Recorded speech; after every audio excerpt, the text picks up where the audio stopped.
नर्मदा साहित्य मंथन के अहिल्या पर्व का हुआ समापन। इंदौर के देवी अहिल्या विश्वविद्यालय के सभागृह में नर्मदा साहित्य मंथन के चतुर्थ सोपान अहिल्या पर्व का भव्य समापन हुआ। विश्व संवाद केंद्र मालवा द्वारा आयोजित इस साहित्यिक मंथन में साहित्य, इतिहास, पर्यावरण और भारतीय ज्ञान परंपरा जैसे विषयों पर गहन चर्चा हुई। समापन सत्र से पहले पत्रकारिता के भारतीय तत्व पर परिचर्चा आयोजित की गई, जिसमें वरिष्ठ पत्रकार जयदीप कार्णिक, अमिताभ अग्निहोत्री और सोनाली नरगुंडे ने अपने विचार साझा किए। वरिष्ठ पत्रकार अमिताभ अग्निहोत्री ने पत्रकारिता के भारतीय तत्व पर अपने विचार साझा करते हुए कहा, किसी के लिखने, पढ़ने, बोलने से प्रायोजित अच्छी बात बोलेंगे तो ननकू उसको सार सार को कह रहे थोता दे उड़ाए समझ लेगा, लेकिन वो उसकी घ्राण शक्ति बहुत है भारत के सामान्य व्यक्ति की। वो ऐसे सुनता है, कहता नकली खबर है।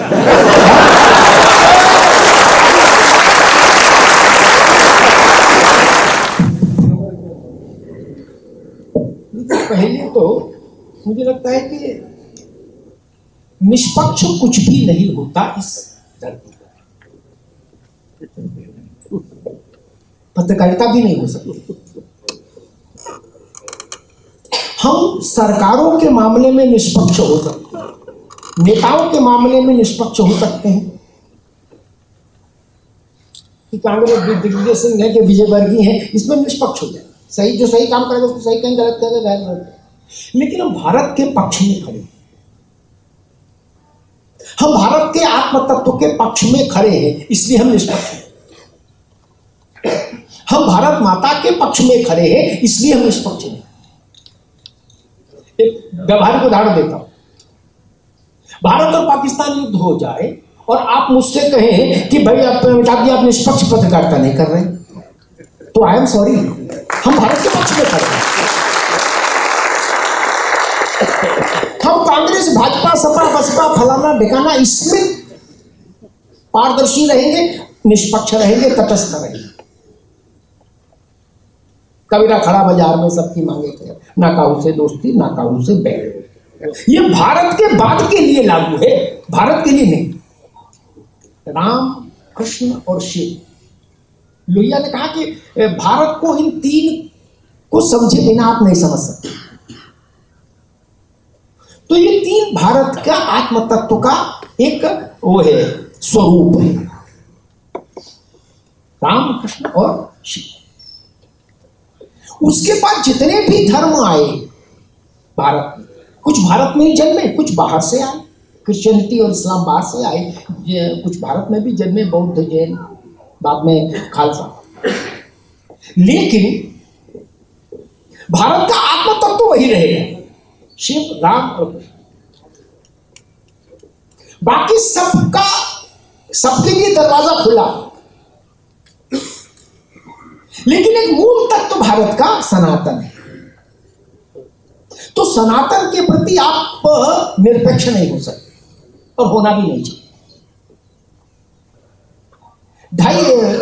2500 वर्ष पहले भगवान बुद्ध का परिनिर्वाण हो गया। उन्होंने अपने एक उपदेश में कहा, यानी 2500 वर्ष पहले कहा होगा कि क्रोधी व्यक्ति कुंभ भी नहाए तो मोक्ष नहीं होता। इसका मतलब 2500 वर्ष पहले भी कुंभ की गरिमा थी, महत्ता थी।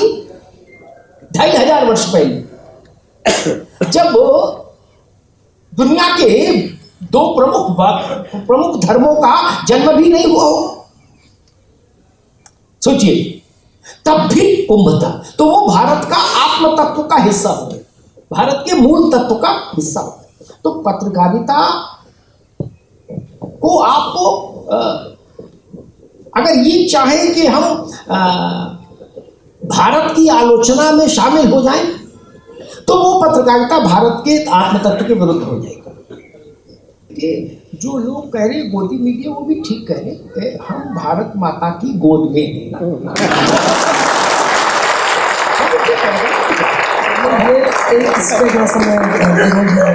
कि दिल को बहलाने के लिए ख्याल अच्छा है, लेकिन विरोधियों के पास के लिए उत्तर तो आपको देना पड़ेगा। हम बताए, उन्हें थोड़ा समय दीजिए। एक जो मेरे मन का था वो उत्तर दे दिया, एक तर्कपूर्ण उत्तर दे दे, मतलब एक हृदय का उत्तर दे दिया। आप चाहते कि मैं दिमाग में करूं तो मैं वो भी कर दूंगा, अच्छा दिमाग में उत्तर दे दूंगा। उसको बांध के सब लोग रखिए। अभी की जो वर्तमान पीढ़ी है वो तार्किक है, मैं सब तो उनको तर्क दे दीजिए आप। नहीं, तो जो मैंने पहली बात कही वो तर्क से परे आत्मा की बात है, ठीक है। वो हर पीढ़ी पर लागू होती है कि मैं भारत माता की गोद में हूँ, इससे बड़ी बात तो क्या हो सकती है। खैर, अब आपने दूसरी बात कही, उसका मैं एक उत्तर देता हूँ। ये गोदी मीडिया क्या होता भाई, ये धारणा ही नॉनसेंस है। नॉनसेंस इसलिए हमने अपने 36-37 साल के करियर में हर दौर में नेताओं के प्रिय देखे, पत्रकार देखे, हर दौर में सरकारों के कृपा पात्र पत्रकार देखे। वो शहीद थे क्या? आज भी है। मैं दुनिया की नहीं जानता, मैं अपनी जानता हूं। कोई भारत की कोई सरकार, उत्तर प्रदेश की कोई सरकार, देश के किसी राज्य की कोई सरकार मंच से करो, कोई नेता ये नहीं कह सकता कि अमिताभ जी की लिखी हुई एप्लीकेशन मेरे पास पड़ी है कि हमको कोटा दे दो, परमिट दे दो, राशन की दुकान दे दो, बंदूक। No, not at all, never. मेरी कसौटी पर जितने प्रधानमंत्री मेरे पत्रकारी जीवन में आए, मुझे सुनने वाले पढ़ने वाले लोग जानते हैं, एक ही कसौटी रही, एक ही नपना रखा, दो नपने नहीं रखता। और दलों के साथ हाँ, ये मैं अच्छी तरह जानता हूं, दुलरुआ हर सिस्टम में रहे, दुलारे लोग, उन्होंने पैसा पैदा किया, क्या इंदौर में नहीं? और से ये इन्हीं दुलारों ने जो प्रश्न खड़े किए भाई, और सब जानते भी हैं। जाने न जाने तू ही न जाने, बात तो सारा जाने। पान वाले से पूछ लीजिए कौन कैसा पत्रकार है, वो बता देगा। इसमें बौद्धिक विमर्श की क्या जरूरत है भाई? जिसने मॉल बनवा लिया, कॉम्प्लेक्स बनवा लिया, जिसकी गाड़ियां चल रही है, बस चल रही है, वो पत्रकार है? वो पत्रकार है क्या? तो इन्हीं के कारण इस तरह के आरोप लग रहे हैं ना। जो घर फूके आपनो चले हमारे साथ वाली बात है पत्रकारिता करना। नहीं तो प्रॉपर्टी डीलिंग करिए, किसी पार्टी में आ जाइए, किसी नेता के चेले बन जाइए, चिंटू बन जाइए, जीवन आनंद में चलिए। कहीं साम्यवाद, कहीं राष्ट्रवाद, कहीं वामपंथ, कहीं दक्षिणपंथ, कोसी पंथ, कहीं टैग लगा दीजिए और माल काटिए। जिन लोगों ने अयोध्या को 80s में देखा, 80 के दशक में, वो अयोध्या की स्थिति से वर्जित थे। रिक्शे पे चलो तो रिक्शा पलट जाए तो हाथ पर टूट जाए। अयोध्या भर में एक होटल नहीं, अयोध्या में फैक्स नहीं था, फैजाबाद जाके फैक्स करना पड़ता था। क्या तब फैक्स चलता था जब हम कवर करने जाते 80s। अयोध्या में रामलला आए, छोड़िए आपकी श्रद्धा है नहीं है, उस पर बहस में नहीं जाना चाहता कि क्यों नहीं है, वो रामभद्राचार्य जी चर्चा करेंगे। बाबा के काफी डोमेन छोड़ देना चाहिए। मैं कहता हूं, अब जो लोग अयोध्या जाते हैं, वे नहीं जाते हैं, और इंटरनेट पर ही सर्च करके देख लीजिए। अयोध्या में हमारे यहाँ एक वो है, शास्त्रीय धारणा है, 84 कोसी परिक्रमा अयोध्या, पंचकोशी, 14 कोशी और 84 कोश की परिक्रमा। 84 कोश की परिक्रमा मैंने दिमाग लगाया कि जब पढ़ते थे तो प्रकार होता था ना गणित में, वो घुमाने वाला, आप तो टीचर है, तो रामलला का गर्भगृह जहाँ है वहाँ प्रकार रखिए, यदि बड़ी बात है, और चारों तरफ घुमा दीजिए, ठीक, तो 84 कोस हो जाएगा। ठीक, 250 किलोमीटर का परिवृत्त आता है आज के दौर में। 250 किलोमीटर के चतुर चार दीवारी मान लीजिए, परकोटा मान लीजिए, आध्यात्मिक तौर पर उस परकोटे की भौतिक तौर पर तस्वीर बदल गई। आध्यात्मिक छोड़िए, भौतिक तौर पर तस्वीर बदल गई। गेंदे की खेती के लिए 8,000 रुपया कच्चा बीघा लीज पर नहीं, मतलब 8,000 देने वाला नहीं मिलता था। आज 2.5 लाख रुपए, 3 लाख रुपए में नहीं मिल रहा। अभी मैं एक समारोह में गया था, वहां मैंने बात रखी थी, फिर दोहराता।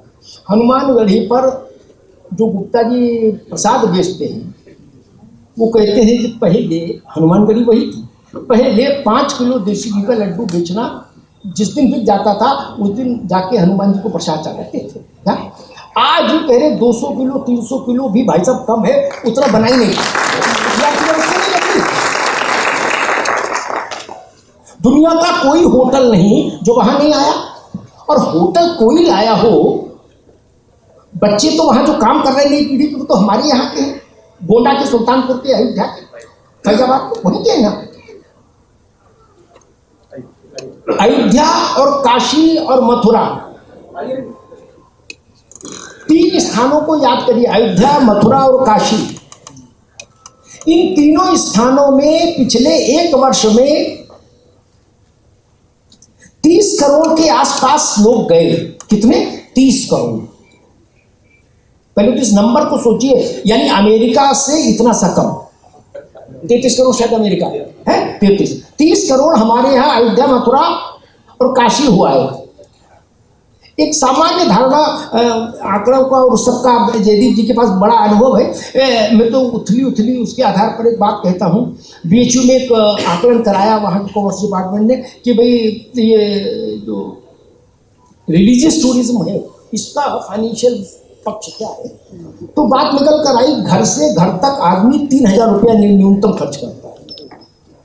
30 करोड़ लोग 3,000 रुपये, काशी, मथुरा, अयोध्या। अर्थव्यवस्था घूमी कि नहीं घूमी? घूमी ना। कुंभ में 7,000 करोड़ सरकार ने खर्च किए, उत्तर प्रदेश सरकार ने 5,000 करोड़ संभवतः केंद्र ने दिए, 12,000 करोड़, 50,000 करोड़ टैक्सेशन, टैक्स में आना है सरकार, राज्य और केंद्र को, 50,000 करोड़ जस्ट बिकॉज ऑफ कुंभ, महाकुंभ। और 2.5 लाख करोड़ से ज्यादा का व्यापारिक ट्रांजेक्शन होना है।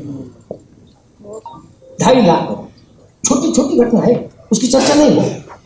कुंभ में जिसकी आस्था है, अच्छी बात नहीं, आस्था उसके लिए भी कुंभ महत्वपूर्ण है भाई मेरे, इसलिए कुंभ एजेंडा नहीं है। कुंभ भारत का आर्थिक एजेंडा भी है। भारत के एक वो हुआ था कि भारत में जो हिंदू तीर्थ स्थान है वो और मंदिर जितने हैं बड़े छोटे मिला के, वो कितने लोगों को डायरेक्ट रोजगार दे रहे हैं मंदिर और उसकी क्रियाविधि से जुड़े, तो आया था 5.5-6 करोड़। यानी स्मॉल स्केल सेक्टर जो है भारत का, उससे थोड़ा सा कम व्यापार, जीवन जीने का आर्थिक संसाधन भारत के मठ, मंदिर और तीर्थ उपलब्ध करा रहे हैं। इसलिए महत्वपूर्ण नहीं है, कोई सरकार इतना रोजगार नहीं दे सकती, मोदी जी की हो, इंदिरा गांधी की रही हो, किसी की नहीं। क्या दे सकती है? नहीं ना। 1000 लोगों की नौकरी देने में तो सरकारों को पसीना छूट जाता है, लाठी चलती है, गोली चलती है, पेपर आउट होता है ना। यहां करोड़ों लोग पिछले 3 साल से कुंभ की तैयारी चल रही है। मैं कुंभ के शुरू होने से 2 महीने 1.5 महीने पहले भी कुंभ गया था देखने कि तैयारियों में क्या। हजारों कारीगर लगे थे, हजारों कारीगर। लेकिन सर ये अप्रत्यक्ष एजेंडा है, ये मतलब लोगों के लिए ये प्रत्यक्ष समझ नहीं आती है। ये दूरदृष्टिता मीडिया को विकसित करनी होगी, ऐसा मेरा विचार है। इस पर आप ध्यान दें कि मीडिया किस प्रकार इसके लिए दूरदृष्टिता करें कि हम जो अप्रत्यक्ष एजेंडे की आप बात कर रहे हैं, ये इनडायरेक्ट है। इकोनॉमी उन्हें समझ नहीं आ रही है, उन्हें भौतिक विकास दिखाई देता है, लेकिन वो रिलीजियस टूरिज्म के बारे में उतना कंसर्न नहीं रखते जितना हम और आप रख पा रहे हैं। मुझे लगता है कि पैताना सिराना का अंतर है हमारे आपके बीच में। मुझे लगा था कि आर्थिक ये चीज तो बच्चा भी पहचानता है, क्या अबोध बच्चा भी माँ को पहचानता है, ये रुपया पहचानता है, बाकी कुछ नहीं पहचानता। आपने कहा ये बच्चे भी नहीं समझ पाए तो फिर तो गजब बात है। अगर ये जो नई पीढ़ी है ये तो समझ ही जाएगी कि हाँ, वहाँ जो कुंभ में टी शर्ट बिक रही है महाकुंभ, और शर्ट भी बिक रही है महाकुंभ, वही लाखों के ऑर्डर में बिक रही है। पानीपत जाइए, वह भारत का सबसे बड़ा कालीन उद्योग और कंबल उद्योग है। वहां के लोग कह रहे भाई साहब कुंभ ने हमको तार दिया, क्या मशीनें बंद नहीं हो रही 6 महीने से, ये तो समझ आना चाहिए।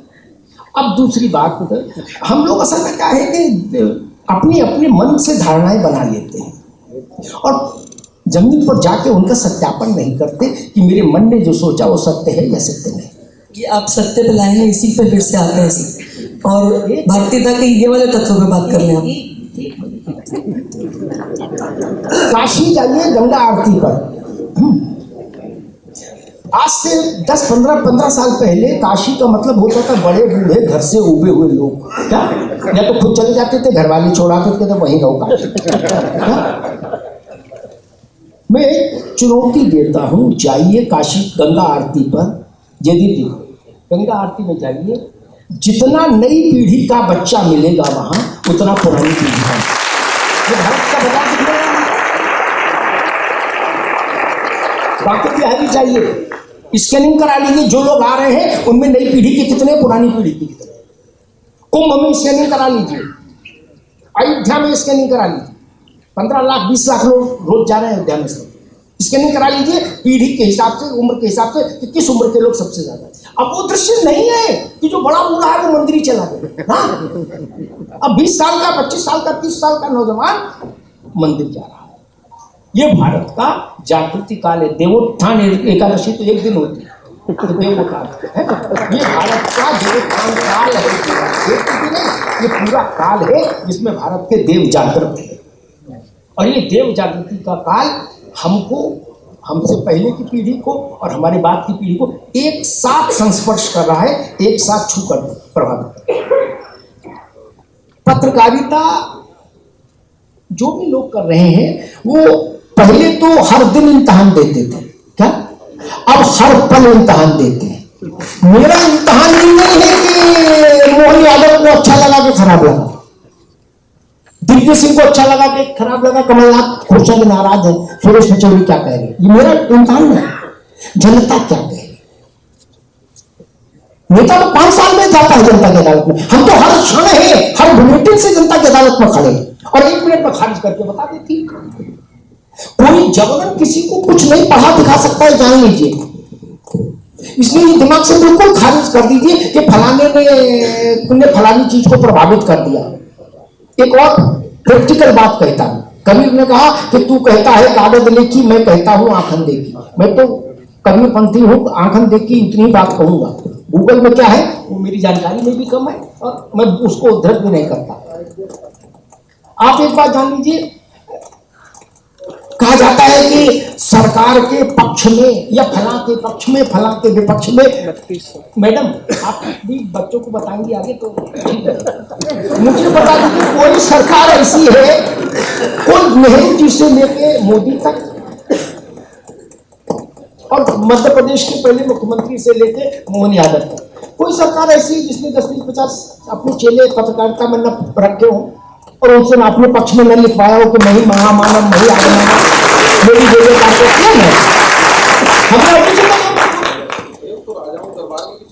नहीं राजा छोड़ा, यही के राजा हमने आप के समय में पत्रकारिता देखी। क्या पत्रकारों के भी साहब थे,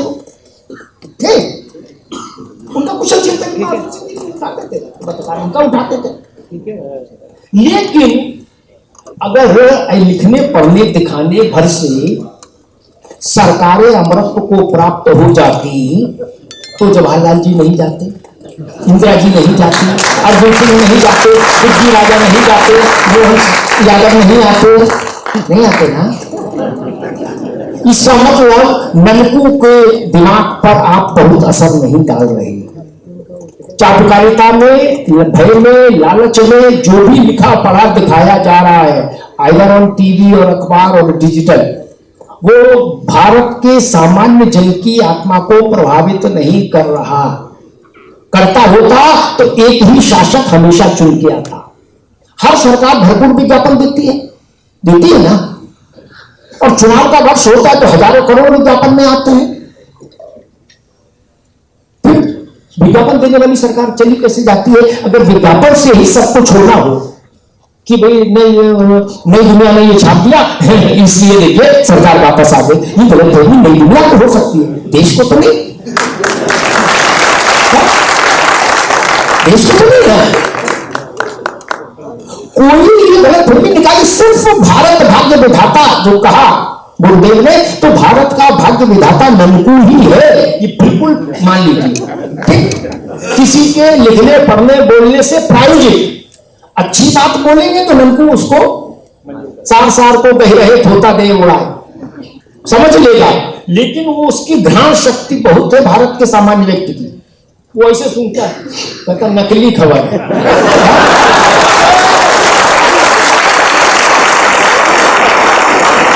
और जो थोड़ा तजुर्बेकार आदमी हो जाता है, हम लोगों को जैसा हो गया, काफी दिन खट लिया इसमें हमारे और जयदीप जी की तरह का, तो हम केवल नकली खबर ही नहीं जानते, हम उस खबर के पीछे का लिफाफा भी देख लेते सूक्ष्म आंखों से। कई बार प्लॉट दिख जाता है, कई बार पानी के टैंकर दिख जाते हैं, कई बार बस का लाइसेंस दिख जाता है, दिखता है, उसका असर नहीं होता। इसलिए आप जो लोग दुबले हो रहे हैं, अपनी सेहत खराब कर रहे हैं कि ऐसा क्यों छप जाता है, छपने दीजिए, हर युग में छपा। जमींदार के हम जो उसका चेला होता था, वो कहता था अखिल ब्रह्मांड नायक है जमींदार, जबकि अपने गांव से आदमी को कोई नहीं जानता।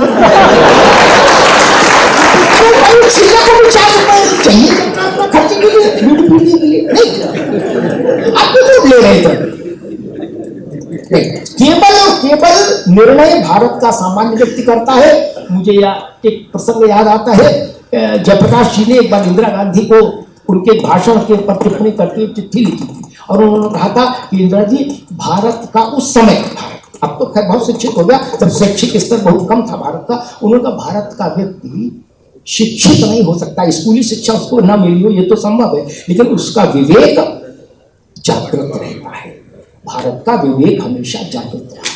भारत मौन रहता है, लेकिन जब निर्णय करता है तो इंदिरा गांधी को वापस भेज देता है। क्या उस वक्त तो अनुशासन पर्व था, देश में झेले था, तब इसलिए इतना लोड मत लीजिए।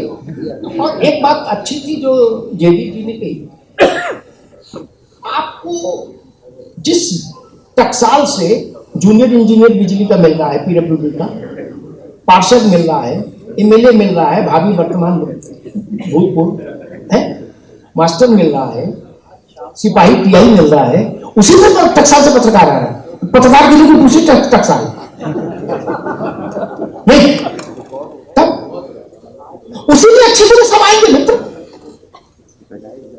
नेता भी खराब और अच्छा है, अधिकारी भी, पत्रकार भी, छलनी लगाने का काम आपका है। आप मतलब भारत की जनता का, आप जानते हैं कौन व्यक्ति सही लिख रहा है, कौन गलत लिख रहा है, आप जानते हैं, क्योंकि आप जमीन पर हैं। इसलिए इसमें कभी दुबले होने की कोशिश, चिंता मत करिए, अपना स्वास्थ्य खराब मत करिए, कहीं कुछ नहीं बिगड़ा जा रहा। जो लोग चारण स्तुतियां कर रहे हैं, उनकी स्तुतियों का अर्थ भी जनता जानती है, और जो बिना अर्थ के निंदा कर रहे हैं, उनके निंदा के पीछे का षड्यंत्र भी दुनिया जानती है।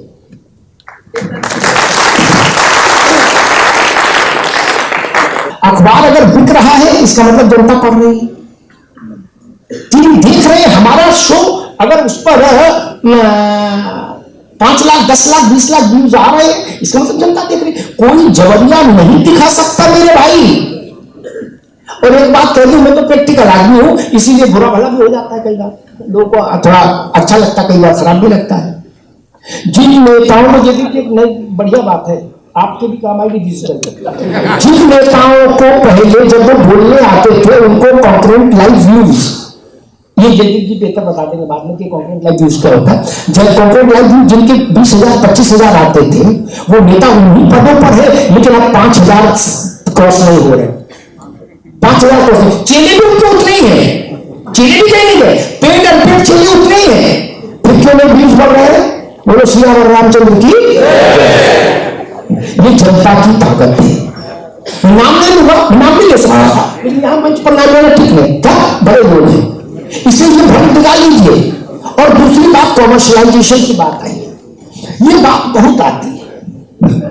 ये सेमिनार, हर समय पत्रकारिता से जुड़े हर सेमिनार का एक ये संपुट है। जैसे रामचरितमानस का अखंड रामायण पाठ करा तो उसमें संपुट होता है, दीनदयाल विरूप संभारी है, शंकर बारी, दीनदयाल विरूप संभारी, तो ये संपुट है। जो भैया ने पूछा सवाल कि कॉमर्शलाइजेशन, कॉमर्शलाइजेशन तो बुरा नहीं, हम अपना अखबार निकाले, साइकिल पर 5 कॉपी छापे, 2-3 रिश्तेदारी चले जाए, एक हम रख ले, और एक सूचना विभाग दिया, बस उससे तो काम नहीं चलेगा, नहीं चलेगा ना। बड़ी बात कही है तो बड़ा मंच चाहिए, और बड़ा मंच चाहिए तो बड़ी व्यवस्थाएं चाहिए। विश्व बात के अंदर ये अपने दफ्तर में कर लेता कार्यक्रम नहीं है, तो व्याप्ति वहां तक नहीं जाती। संसाधन चाहिए। दूसरी एक बात कॉमर्शलाइजेशन का जिस ओर वो इशारा करना चाह रहे थे, एक सेमिनार हुई बहुत समय पहले, तब प्रभाष भी थे, गोविंदाचार्य जी भी थे, उसमें मुझे भी बोलने का अवसर मिला। बड़ी बड़ी बातें हुई, बाबू बनारसी दास से लेके और शुक्ल जी महाराज तक बात गई। मुझे अवसर मिला, मैं उन सब बड़े बुजुर्गों में कम उम्र का था। मैंने कहा कि साहब हम तो एक बात जानते हैं, कितना खड़ूस से खड़ूस मालिक हो, खड़ूस से खड़ूस, दुष्ट से दुष्ट, दिन भर लाइजनिंग करने वाला, नेताओं के यहाँ उठना बैठना, मिठाई फल फ्रूट ले जाने लाने वाला मालिक हो, कितनी खबरों में दखल दे सकता है? 5 दिन भर 10, इससे ज्यादा तो नहीं ना। अखबार में 400 450 खबर छोटी बड़ी आ रही, खड़ूस मालिक के नाम 25 खबरें निकाल दी। क्या 425 में तो ईमानदारी बरतने का हमारे पास अधिकार है? क्या हम वहां गरीब को न्याय दे रहे हैं? तो नहीं देंगे तो कॉमर्शियलाइजेशन का रोना मत रोइए, नहीं। और आखिरी बात, कौन क्या करता है भैया, एक ही लाठी सबको ना हाको। मेरा शो देखिए, उससे सत्ता को भी असहज होने का अवसर मिलता है भगवान की दया से, विपक्ष को भी असहज होने का अवसर मिलता है। एक ही चीज सुनिश्चित रहती है कि जनता सहज रहती है, जनता आनंदित रहती है। कौन क्या कह रहा है, नाम लेकर टिप्पणी कर कि भाई फलाने फलाने अपने शो में ऐसा कर रहे हैं, वो पत्रकारिता का पर्याय नहीं हो सकता कोई एक व्यक्ति। जहां भी आपको गड़बड़ लगता है, उस व्यक्ति को देखना कम कर दीजिए, पढ़ना कम कर दीजिए, सुनना कम कर दीजिए, अपने आप नीचे आ जाएगा। गुब्बारा उड़ रहा है, उसमें से गैस निकल जाएगी, गुब्बारा जमीन पर आ जाएगा। ये हाथ जनता के हैं, ये ताकत जनता की। इस भव्य आयोजन में 25 से अधिक पुस्तकों का विमोचन हुआ और मालवा निवाड़ के साहित्य अनुरागी, विचारक, चिंतक, शोधार्थी और अध्येता बड़ी संख्या में शामिल हुए।